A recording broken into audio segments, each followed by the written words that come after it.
कि आपनकर डेजिग्नेशन दियंतु वर्तमान आज जो प्राणमानी विद्यालय वर्तमान फलक उन्मोचन है सरकारी उच्च विद्यालय आपण पुरातन छात्र कौन समस्त को मोर हृदय प्रणाम। मु हूँ आकाशवाणी एवं दूरदर्शन अनाउंसर थी। वर्ष है मु रिटायर्ड करिछि। दीर्घ 34 वर्षर अनाउंसमेंट पर आज जो मोर हाई स्कूल रे मते जो राज्यपाल कार्यक्रम है गत काली से मते जो आंकरिंग करने डाकिले मु भावुची जे मोर जीवन सार्थक हो गला। एते वर्षर अनाउंसमेंट भितर कालीर अनाउंसमेंट मते जो आनंद प्रदान करिछि मु से आनंद ये 34 वर्ष भितर पाइनी।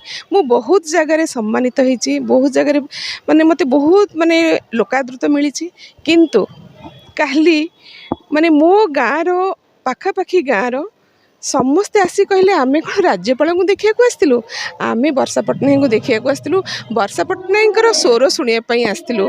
आठु बड़ी बड़ पुरस्कार मो कौन होता पारे।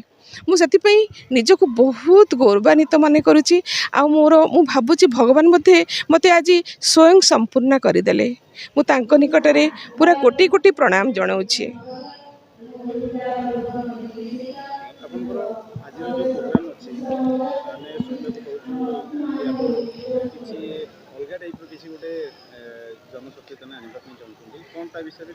हाँ, मोर जड़े सांग माने मोर क्लासमेट आम हूँ 78 बैच जिते बड़े सब प्रोग्राम शेड्यूल है तो सी फोन करी कहला जे वर्षा आउ मोर इच्छा आम बैच लेडीज माने किसी गोटे प्रोग्राम करंतु, किसी नाच कि गीत। मु कहली गीत तो मु गाएनी, नाच छुआ बेले करूली।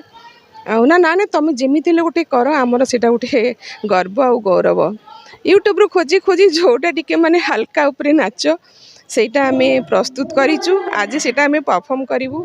आ सेटा आमे संपूर्ण भाव में मोर से जो सांग शरद कुमार जय सिंह तांको एटा समर्पित करिवु, कारण सी आज आम पाखरे नहांती किंतु आमर परफॉर्मेंस से स्टेज ऊपर देखिले मु भाबुची तांको आज बहुत खुशी लागिबो जे मो कथा रक्षा करिकि मो बैच रो लेडी माने आज परफॉर्म कले आम विद्यालय रे।